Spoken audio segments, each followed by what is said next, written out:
लड़के ने अपनी मैडम से पूछा कि अपन खूब सारी मिठाई बनाते हैं, वो भगवान के सामने रख दिया, थोड़ी सी देर बाद उठा के अपन खा लेते,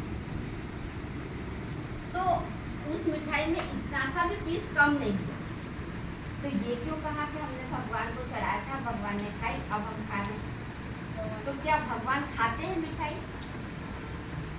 खाते हैं? खाते हैं? आज चढ़ा के देखना, कम हुआ तो कल आके बता दो। नहीं खाते तो फिर तुम क्यों चढ़ाते? अपनी श्रद्धा से। खाली श्रद्धा? श्रद्धा ही नहीं होगी तो चढ़ाएंगे। हाँ ठीक है, वो भी तुम्हारा क्वेश्चन बहुत हद तक सही है। तो मालूम पूरा का पूरा भोग वापिस आ जाता है, अपन लोग खा लेते हैं।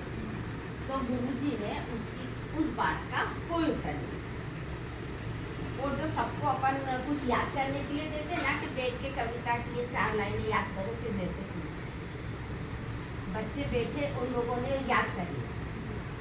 याद करने के बाद में गुरुजी ने उसी लड़के को खड़ा किया और कहा सुनाओ, तुम्हें याद होगी, उसी सुना दी। तब उन्होंने कहा कि तुमने ये कविता हमें सुना दी, तो देखो तुम्हारे उस पेज में से खत्म हो गई होगी। अच्छा, जो कविता लिखी थी जिस पेज में, तुमने सुना दी उसको पूरी, तो उस पेज में से खत्म हो गई, पेज एकदम पूरा हो गया होगा? हुआ पूरा? नहीं। उसी तरीके से, क्योंकि है ना, तुमने उसको ग्रहण कर लिया, अपने आप में अब्जॉर्व कर लिया, ग्रहण कर लिया, वो तुम्हारे अंदर उतर गई वो कविता।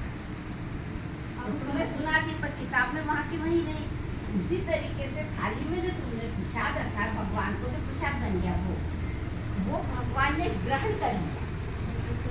तुम्हारी श्रद्धा से, आस्था से भगवान ने ग्रहण कर